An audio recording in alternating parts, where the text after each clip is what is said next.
With those coming here to retire, that must come with some consequences.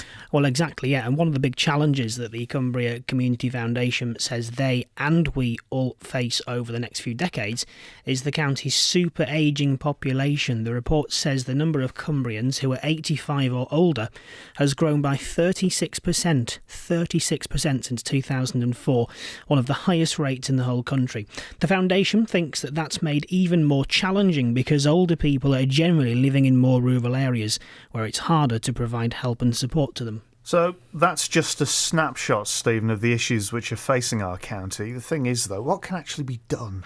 Well, it's clear that we can't just flatten the mountains and snap our fingers to make it easier to travel or access services for people living in the really rural parts of Cumbria.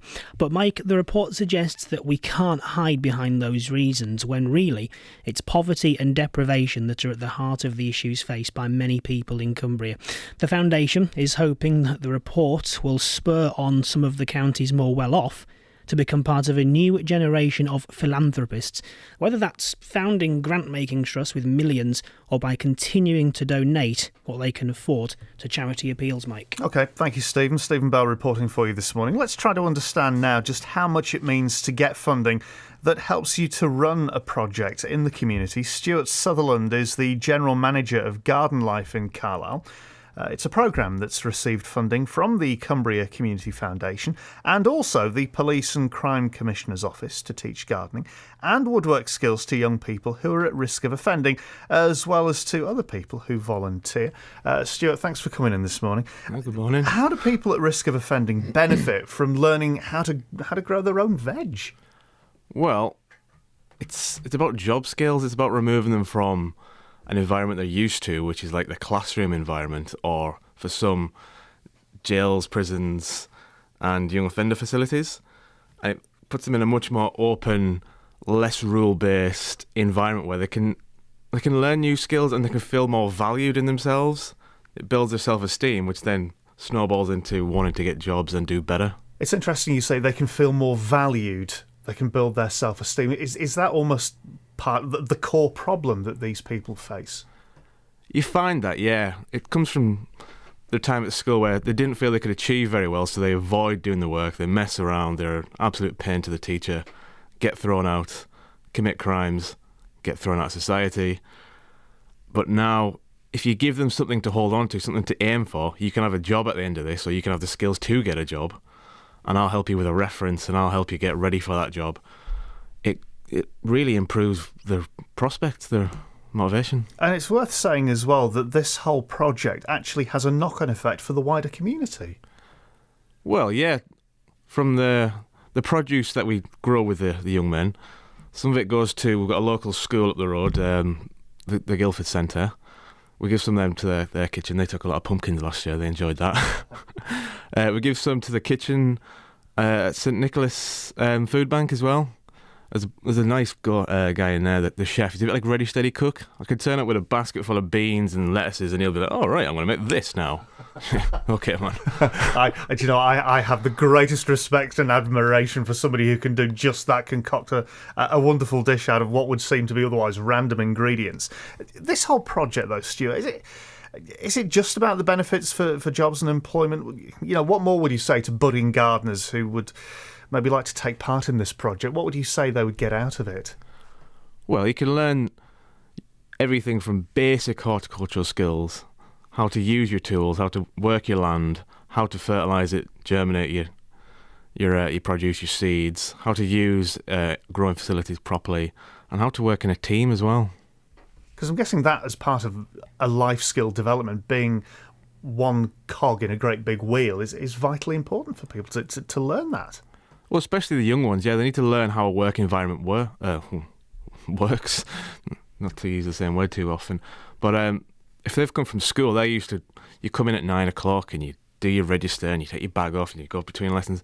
Whereas at work, it's different. You come in, you take your coat off, you have a cup of tea, and you don't have to ask permission to go to the toilet. And if you want to go to the shop, just tell me you're going around the corner. It doesn't matter. And it's much more relaxed. Would you be in the position you are now with Garden Life without grant funding? Not really, no. I could continue voluntarily because I do have another job on the side. But you can only volunteer in these things for so long. You do need the backing of people like CCF and the PCC. What's next for Garden Life? We're actually building 2 more polytunnels. So we've got one already. These are industrial sized ones, and we're going to be producing what I call hot crops on mass. Salad crops largely. I was going to say, what's a hot crop? Well, with it being Cumbria, we don't grow a great deal outdoors. We've only got 5 or 6 months in the summer that's any good, really. But I can grow lettuce 9 months of the year then. I can get my cabbages on the go. I can get peppers out. I even met a bloke who was growing sweet potato and okra indoors. I'm desperate to try and recreate this. Yeah. Your passion, the one thing that I'm getting from our chat this morning is your passion for this whole project just comes through in abundance. What do you get personally out of Garden Life? Well, I get bundles of potatoes, usually. Emotionally then, as well as practically. Well, you get to see the progression of the young men to start off. Because some of them come in very quiet, very withdrawn, slightly broken, you could say. And some actually leave exactly the same. They only stay one day. But the ones that stay longer, like kind of for months at a time, you can see them, they open up, they're willing to learn, they pick up new skills, and they're ready to move on with their lives in a positive way. And you feel a part of that. Brilliant. Thanks for coming in this morning. You didn't bring any veg, did you? No, it's too early. Too early. Stuart, brilliant. Thanks a lot for sharing all the details about Garden Life. That's Stuart Sutherland from Garden Life in Carlisle. And in an hour's time, just after 8 o'clock actually, we'll be hearing more about the report that might just change the way you see our county. We'll hear from the Chief Executive of the Cumbria Community Foundation. It's 14 minutes past 7. Let's just take a look at some of the front pages this morning. About half an hour ago, we were hearing from our reporter, Adam Kirtley, on a story which is on the front of the Telegraph, a grande gesture for Manchester. The paper reporting on the benefit concert for Manchester, featuring the likes of Ariana Grande, Coldplay, and Take That, to name but 3. Elsewhere this morning, the Telegraph Corbyn interview fuels new anti-Semitism row, and The Guardian, May intensifies personal attack as polls narrow. Some of the front pages which are greeting you for a Wednesday morning. 7:15. Hello, it's Mike Zeller at breakfast. These are the headlines on BBC Radio Cumbria. Cumbria's chocolate box image hides an alarming level of deprivation, according to a new report. Merseyside police have begun a murder investigation after the bodies of a woman and 2 children were found in a flat in Toxteth. And in sport, Arsenal are expected to announce a new 2-year deal for manager Arsene Wenger that will end speculation about the future of the man who's been at the club for 21 years. And Cumbria's weather, a dry day, plenty of sunshine, just light winds and highs of 21 Celsius. On the way before 7:30 this morning, camping and caravanning, it would seem, is more popular than ever. Is this something that you do, you have done as a family possibly? We're going to join Neil Smith, who will be at a Cumbrian campsite for us this morning. We'll hear from Neil in just a moment. 1, 2... Saturday nights for vintage music. With John Lipscomb, Irving Berlin, Cole Porter George and Ira Gershwin and Hoagie Carmichael on the way. Great music and song. Used in the 1938 Broadway musical Right This Way. I'll Be Seeing You was re-recorded in 2011. This is Andrea Corr. I'll be seeing you. This is Ella. Here's George Shearing, Joe Stafford. Here's Bing, Peggy Lee, Frank Sinatra, Ray Charles, Jamie Cullum. Give me the simple life. John Lipscomb, Saturday nights from 10. On BBC Radio Cumbria. Right, delving headfirst into the guide to tell you that in Sedbergh we've got the market on Joss Lane Car Park, a regular Wednesday turn. 8:30 is when it opens. In Workington, the Royal British Legion Advice and Information Session takes place in Allerdale Council offices on Newbridge Road between 9:30 and 11:30. And what else do we have for you?